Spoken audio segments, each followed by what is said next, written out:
안녕하세요. 하루 필수 말씀 충전 하필 큐티 조종환입니다. 오늘 함께 나눌 하나님 말씀은 레위기 12장 1절에서 8절까지 말씀입니다. 주님께서 모세에게 말씀하셨다. 이스라엘 자손에게 일러라. 여자가 임신하여 아들을 낳으면 그 여자는 이레 동안 부정하다. 마치 월경할 때와 같이 부정하다 라고 이렇게 이야기를 하고 있습니다. 우리가 임신해서 아들을 낳는 이 여성에 대한 부정에 대한 명령을 우리가 읽게 되는 건데요. 우리가 무조건 이 아들을 낳으면 또 딸을 낳으면 부정해진다 이런 것 때문에 여성이 어떤 열등한 존재라거나 어떤 부정한 존재라고 그렇게 단정지어서 생각할 수는 없습니다. 그렇게 생각해서는 안 되는 이유가 뭐냐면 하나님께서 이 출산 생명을 주시는 것을 사람들은 복이라고 생각을 했어요. 그렇기 때문에 이 출생과 생명을 낳는 것 자체는 복입니다. 그런데 우리가 여기서 힌트를 얻는 건 뭐냐면 월경할 때와 같이 부정하다라고 하는 거예요. 월경할 때에 어떤 일이 일어나는지 우리가 이제 생각컨대 피를 흘리게 되는 것을 우리가 알 수가 있죠. 출산도 마찬가지로 이 피 흘림이 동시에 수반되는 걸 우리가 알 수가 있습니다.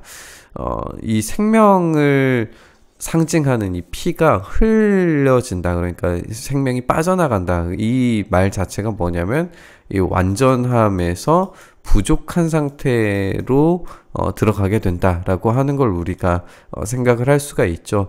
그래서 이 완전한 상태에서 부족한 상태로 가는 것이 이 부정함이라면 우리가 다른 유출에 관련된 명령들도 동일하게 생각을 해볼 수가 있는 것 같아요. 하나님께서는 인간을 온전하게 창조하셨지만 유출이 되는 상태, 그 상태에서는 부족함, 이 완전함에서 부족함, 그래서 부정하게 된다. 이런 논리적인 흐름들을 우리가 여기서 찾아볼 수 있을 것 같아요.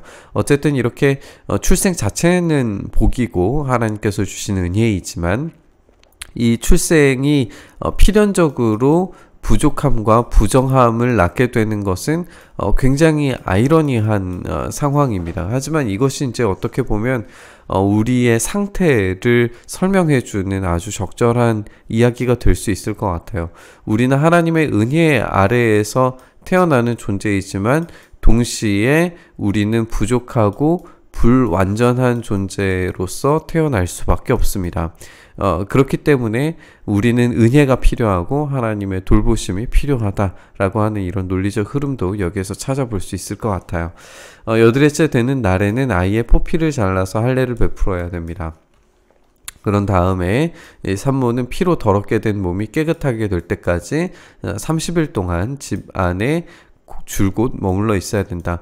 우리가 이제 위생학적인 측면도 생각을 안 할 수가 없는 것인데 이 산모가 몸을 회복하는 데 있어서도 분명히 이런 시간이 필요했죠. 하나님께서 이런 회복의 시간들을 명령하신 것으로 우리가 분명히 생각을 해볼 수도 있습니다. 그러니까 하나님께서 이 출산 자체를 거룩하고 생명이 태어나는 그런 복된 사건으로 여기시지만 이 부족한 상태에 빠져 있는 것을 부정하게 여기심으로써 이 부정에서 이 정결로 나아가는, 그래서 부족한 것들이 채워지는 그런 시간들을 필요로 했다라고 하는 것을 우리가 알 수 있게 되는 거예요. 그래서 우리가 이 부정한 상태라고 하는 것이 곧바로 어떤 죄와 연결되거나 아니면은 어떤 악과 연결되는 것이 절대 아니라는 것을 우리가 꼭 기억했으면 좋겠습니다. 이런 정결하게 되는 기간이 끝날 때까지 산모는 거룩한 물건을 하나라도 만지거나 청소에 드나들거나 해서는 안 된다라고 이렇게 이야기를 하고 계세요. 근데 이제 딸을 낳으면 이 2주일 동안 월경을 할 때와 같이 부정하다라고 하는 이 여성에 대해서 뭔가 비하하는 것처럼 느껴지는 이런 본문을 어떻게 해석해야 되느냐, 이것은 정말 어떤 다른 설명들이 여기에 부과되어져 있지 않기 때문에 우리가 참 어려울 수밖에 없는 것 같아요.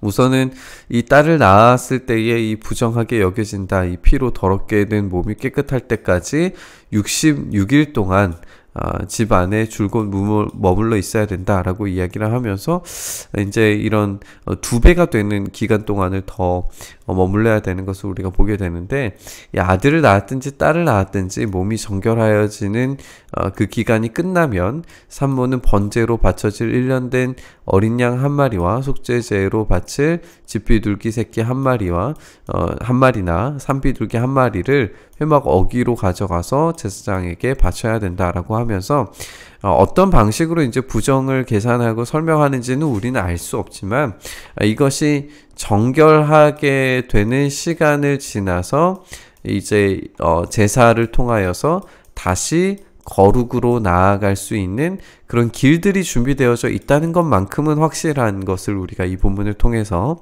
생각을 해보게 됩니다. 만약에 우리가 이 부족한 상태에서 이 정결한 시간, 정결에 필요한 시간, 그리고 제사와 거룩으로 나아가는 것이 없다면 하나님께로 나아가는 어떤 그런 길 자체가 막히게 될 것인데, 그게 아니라 이 정결해지는 시간, 그리고 제사와 그 거룩함으로 나아가는 이런 방향성들은 분명히 열려 있었다는 것을 우리가 오히려 더 주목해서 생각해 봐야 될 것 같아요. 제사장은 그것을 받아 주 앞에 바쳐서 그 여자를 속죄하여 주어서 깨끗하게 하여야 한다. 그러면 그 여자는 피로 더럽게 된 몸이 깨끗하게 될 것이다. 바로 이것이 아들을 낳았든지 딸을 낳았든지 산모가 아이를 낳은 다음에 지켜야 할 규례이다 라고 이렇게 설명을 하고 있고요. 그 여자가 양 한 마리를 바칠 형편이 못 되면 산비둘기 2마리나 집비둘기 새끼 2마리를 가져다가 한 마리는 번제물로 한 마리는 속죄제물로 바쳐도 된다 라고 이야기하면서, 이 가난한 자들에게도 여전히 이 거룩을 향한, 하나님을 향한 그런 길들을 떠날 수 있다는 사실을 여기에서 다시 이제 알려주고 계십니다. 제사장이 그 산모의 죄를 속죄해주면 그 여자는 정결하게 된 상태에 나아갈 수 있게 됩니다. 우리는 출산 자체가 부정을 일으킨다고 생각할 수는 없을 것 같아요. 출산은 하나님이 주신 명령이었고 복이었습니다. 성경은 출산이 가져오는 이 부정에 대해서 정확한 내용을 알려주지 않기 때문에 더 자세한 사항을 우리가 알 수는 없지만, 출산 자체, 생명 그 자체에 대한 부정이라기보다는 어떤 유출이 일어나는 그런 상태로 말미암아 부정이 생겼다라고 보는 게 옳을 것 같아요. 이제 우리가 다른 유출로 인한 부정들을 살펴보게 될 텐데, 이런 유대인들의 이 시각 속에서, 세계관 속에서 유출이 된다는 것, 그 유출된 상태를 생각을 해보면 이 부패해지고 더러움을 일으킨다라고 그렇게 생각을 해볼 수 있겠죠. 피를 흘리는 것, 그것이 이제 제사의 목적으로 사용될 때는 이제 생명과 거룩함으로 이용되지만, 이것이 다른 장소에서 흘려졌을 때에는 이 온전한 상태에서 빠져나간 상태를 의미하기 때문에 부정하게 된다라고 그렇게 생각을 해볼 수가 있습니다. 그렇다면 우리는 이 부정이라고 하는 것이 부족한 상태라는 것을 우리가 감안을 해보게 되었을 때에, 거룩은 부족한 상태가 아닌 완전한 상태에서만 나아갈 수 있다라고 하는 사실도 우리가 한번 생각을 해볼 수가 있는 것 같습니다. 우리가 좀 종합을 해보면, 생명이 태어나는 그 자체는 복된 것이고 하나님이 주시는 은혜이지만, 여전히 우리는 아담의 타락 이후에 부족한 자, 온전하지 못한 자, 부정한 곳으로부터 태어났다라고 하는 사실을 동시에 갖는다라고 생각을 해볼 수 있을 것 같습니다.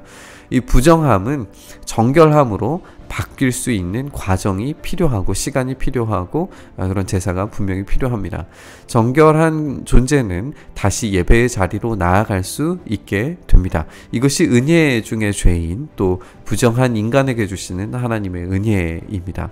오늘 본문 묵상하면서 창조의 은혜 중에서도 여전히 부정한 죄인이고 부정한 죄인임에도 불구하고 은혜의 자리를 준비해 주시는 이 생명의 역사를 우리가 생각을 하면서, 이 죄인에게 베풀어 주시는 그 구원의 놀라운 은혜, 또 그런 일들을 위하여서 기꺼이 우리 주님께서 십자가에 달려서 모든 이 부정함들을 해결하시고 정결케 하시고 거룩함으로 나아가게 하신 이 놀라운 은혜를 우리가 다시 한번 묵상하면서, 그 생명 주신 그 놀라운 복을 회복하시기 위해 하나님께서 어떤 일을 하셨는지 기억하며 오늘 본문 말씀 묵상했으면 좋겠습니다.